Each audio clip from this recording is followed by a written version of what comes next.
إن الحمد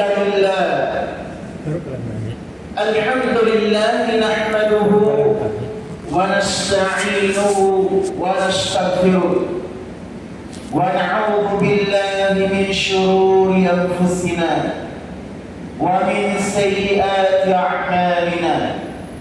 من يهد الله فلا مضل له ومن يضلل فلا هادي له. أشهد أن لا إله إلا الله وحده لا شريك له، وأشهد أن محمدا عبده ورسوله حبيبه خليله. بعث الله بالحق وتبليغ الحق بشيرا ونذيرا وداعيا إلى الله بإذنه وسراجا منيرا. ما ترك خيرا إلا ودلنا عليه ولا شر إلا وحذرنا منه. يقول صلى الله عليه وسلم في حديث الشريف: تحسبون أن نار جهنم مثل ناركم، هذه هي أشد سوادا من القاع. أما بعد، أيها الناس، أوصيكم بتقوى الله سبحانه وتعالى، حيث قال تبارك وتعالى بمحكم تنزيل: أعوذ بالله من الشيطان الرجيم. يا أيها الذين آمنوا اتقوا الله حق تقاته ولا تموتن إلا وأنتم مسلمون. Una sa lahat, purihin natin at dakilain ng Allah subhanahu wa ta'ala, ang nag-iisang Diyos na lumikha ng kalangitan at kalupaan, pati na yung mga naninirahan sa kanila, at nagmamay-ari ng kabilang buhay, na naisip niya kung sino ang ilalagay niya sa paraiso at ilalagay niya sa impyerno ang lahat ng mga alipin na sumuway sa kanya. Mga magulang at kapatid sa pananampalatayang Islam, alam natin na dito tayo sa mundo na walang permanentong tirahan, walang permanentong buhay, at darating ang panahon, ilisanin natin ang mundo na ito. At darating ang araw, tatalikuran natin ang mundo na ito. Kaya katakutan natin ang araw na kung saan babalik tayo sa Allah. Sapagkat sinabi ng Allah subhanahu wa ta'ala na matakot kayo sa Allah at pagbabalik ninyo sa Kanya, dahil tayo ay nanggaling doon sa kabilang buhay. Alam niyo ba mga magulang at sa kapatid sa pananampalatayang Islam, ang tao, marami siyang pangarap, marami siyang hinihingi, hanggang sa kabilang buhay, hanggang sa libingan, may mga pangarap ang mga tao. Pero ang pangarap na ito, nang siya ay nabubuhay dito sa mundo, kanyang pinabayaan, kanyang iniwan, kanyang inakutod ang mga pangarap niya, hanggang ang tao ay dating sa impyerno. Patuloy ang kanyang hini sa Allah subhanahu wa ta'ala. Sa libingan pa lang, ang tao, mangangarap siya sa Allah na sana ibalik siya sa mundo na ito upang may isagawa ang dalawang pinakamalaking ibada na karamihan sa atin ay napabayaan na. Ito ang aalamin natin. Sinabi ng Allah subhanahu wa ta'ala sa banal na Quran, ayon sa hiling ng mga tao sa libingan, sabi nila, "Laula akhartani ila ajalin qarib, fa-asaddaqa wa akun minas salihin." Sabi ng tao sa libingan, na tayo ay mamamatay na, at pagod na tayo sa libingan, alam niyo ba kung anong pangarap ng tao sa libingan? Kung pinarinig lang sa atin ng Allah ang nagasigaw ng mga tao na sa libingan, wallahi alazim, lahat tayo ay matatakot. Lahat tayo ay magbabalit mo. Ngunit ito ay isa sa mga ilmul ghaib na kaalaman na walang nakakaalam, liban lamang ang Panginoon Allah. Sabi ng tao sa libingan, nang siya ang namatay na, nakita niya kung gaano kahalaga ang bagay na ito. Kaya nangarap siya sa Allah na way ipabalik siya sa mundo. Sabi ng tao sa loob ng libingan, "Laula akhartani ila ajalin qarib." O Allah, o aking Panginoon, kung sana, kung pwede sana, ibalik mo ako sa mundo. Bakit? Para saan? Bakit kayo babalik? Sinabi nila ng mga tao sa libingan, "Laula akhartani ila ajalin qarib, fa-asaddaqa wa akun minas salihin." O Allah, kung sana ibalik mo lang ako sandali lang, segundo, minuto, ang inihingi ng tao sa libingan na ibalik siya sa mundo upang maasaddaqa, upang magbigay ng sadaka. Maasaddaqa. Dahil nakita, naramdaman niya kung gaano kahalaga ang sadaka sa libingan. Ang gantimpala, ito ay nagbibigay protection, shield, mula sa parusa sa apoy ng impyerno. Ang iyong sadaka, ang pagbibigay ng kawang-gawa. Wa akun minas salihin, at nangarap siya na ibalik sa mundo upang magsala ng dalawang raka'ah. Allah subhanallah. Pero sa atin, yung nabubuhay sa mundo, hindi yung dalawang raka'ah ang chance mo, ang pagkakataon na may sa gawa mo.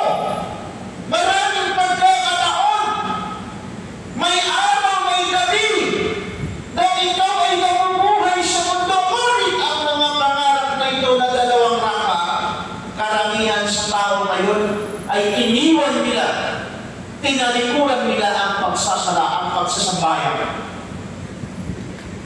Hiruin mo, nangarap siya ibalik sa mundo upang sabihin niya lang sa kanyang pamilya, o aking asawa, o aking anak, ang kayamanan na naipon ko ay ipamigay mo, ipagsadaka mo. Yun lang ang gusto niyang ibalik siya sa mundo. Magsadaka lang. O kaya ibalik siya sa mundo upang magsagawa ng dalawang raka'ah sa bayan. Ngunit, huli ng lahat. Yawma la yanfa'u nadam, wala nang silbi ang pagsisisi pag namatay na ang tao. Ika nga sabi nila, nasa huli ang pagsisisi. Kaya, habang tayo'y nabubuhay pa ngayon, malaking pagkakataon ito na maisagawa natin ang pinangarap ng mga tao na sa libingan na ibalik sa mundo. Kaya natin gawin ito. Pangalagaan na. Yun sa libingan pala. Hanggang ang tao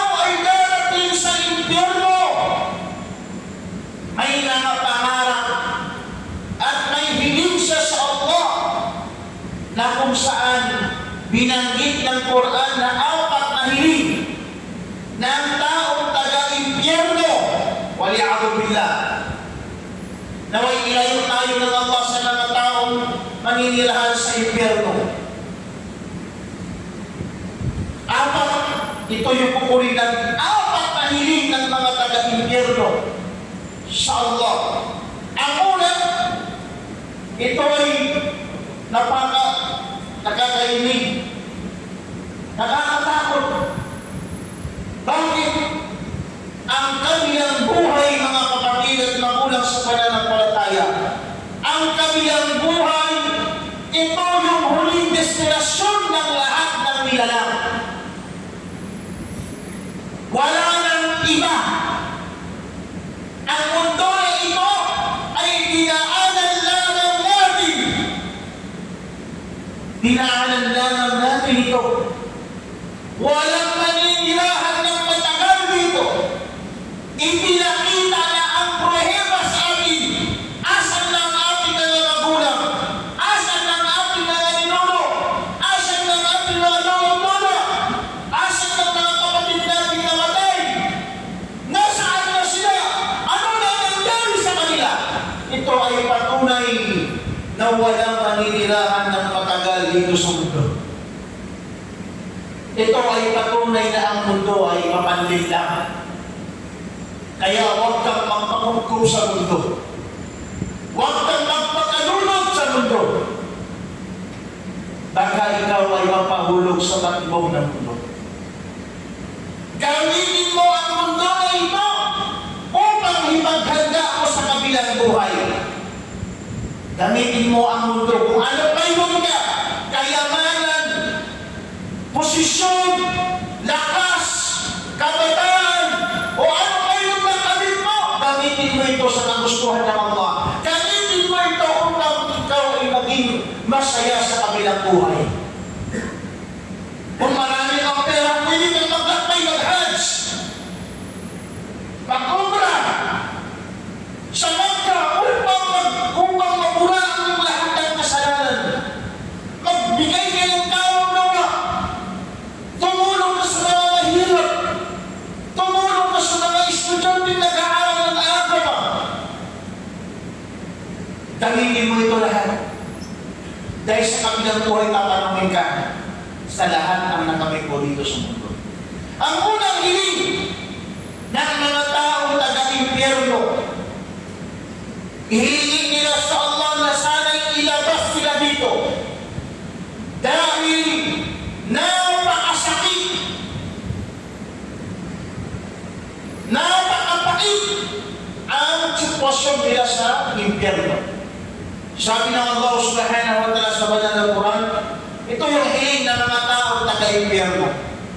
Rabbana akhrijna min hadha in 'udna fa inna zalimun. Hiniling nila sa Allah ang ating Panginoon, naway makalabas kami dito sa mundo, naway makalabas kami sa impyerno. Ilabas mo kami namin isang araw lang, kahit sandali lang. Isang pagkakataon. Bigyan mo ba kami ng isang pagkakataon, ilabas mo kami sa impyerno na ito. Isang uling buhay ang kanilang hilingin sa Allah. Ngunit, sinagot sila ng Allah subhanahu wa ta'ala, qala ikhsa'u fiha wa la tukallimun. Sabi ng Allah sa kanila, tumahimik kayo, mga hinamak, huwag na kayong magsalita sa akin. La hawla wa la quwwata illa billah. Papatahimikin ng Allah ang mga taga-impyerno na huwag siyang kausapin. La hawla wa la quwwata illa billah. Dito, mararamdaman ng mga taga-impyerno na tuluyan silang nawalan ng pag-asang makalabas dahil sa galit ng Allah subhanahu wa ta'ala. Wala nang paglaya sa impyerno. Hanggang sa kakausapin nila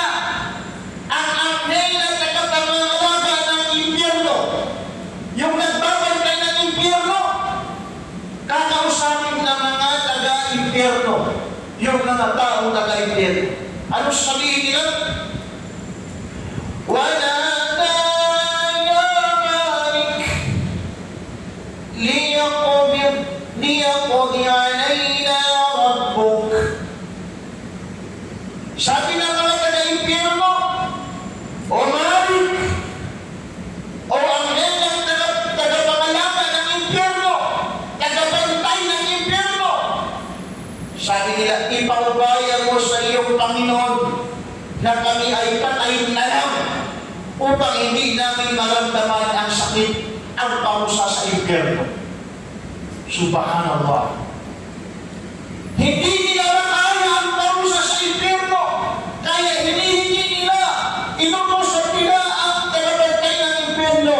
O ikaw na Malik, o na ikaw na Anghel, pwede bang hingin mo sa Allah na patayin na lang kami kaysa ganito, parusahan kami ng walang hanggang parusa.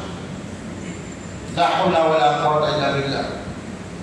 Hindi na sila umaasang makalaya. Gusto na lang nila mamatay upang matapos ang pagdurusa. Ngunit sila ay sinagot. Sinagot sila ng anghel na tagapangalaga ng impyerno. Qala innakum makithun. Sinabi ng anghel, mananatili kayo rito sa habang buhay. Mananatili kayo sa habang buhay. Ito yung sagot sa kanila ng anghel. Walang kamatayan, walang wakas, walang mahinga ang parusa ng Allah. Hanggang sa matunaw ang balat, ang puto ng tao sa parusa sa impyerno, uulitin na naman lilikhain, bumuuin ang kanyang katawan ang buto hanggang sa maranasan niya ang parusa ng Allah subhanahu wa ta'ala. Baddalna lahum juludan akhar. Sabi ng Allah, pag siya ay susunodin sa impyerno, matutunaw ang kanyang laman, balat, buto, lahat. Kung ano mayroon sa kanyang katawan, matutunaw sa impyerno. At uulitin na naman ito, bubuhay ng Allah. Ganon-ganon na naman ang parusa ng Allah subhanahu wa ta'ala. Isang araw sa impyerno, 500,000 taon dito sa atin. Equivalent. La hawla wala quwwata illa billah.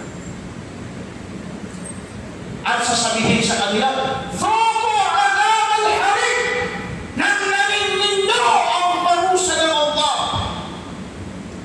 Yan ang katumbas ng iyong parusa ang iyong mga kasalanan sa mundo. Tanggapin niyo ang parusa ng Allah subhanahu wa ta'ala. Yun ang pangalawang hiling ng mga taga-impyerno. Ang pangatlong hiling nila, isang araw lamang na ginhawa. Naway makahinto lamang kahit isang araw ang pagparusa sa kanila.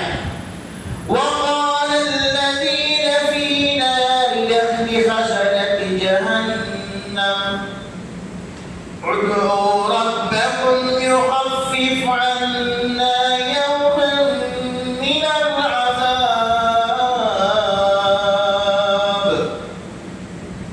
Sinabi ng mga taga-impyerno, O Panginoon, sasabihin nila sa mga anghel, sabihin mo sa inyong Panginoon, kahit isang araw lamang, kaunting pahinga lamang, sana pahingayin kami na makahinto yung parusa sa amin. Isang araw lang ang hingi nila na makahinto yung parusa. Ngunit sila ay sinagot ng mga anghel, قالوا أولم تك تأتيكم رسلكم بالبينات قالوا بلى فادعوا وما دعاء الكافرين إلا في ضلال. Sabi ng mga anghel sa kanila, di ba tumating sa inyo ang mga sugo? Dala ang malinaw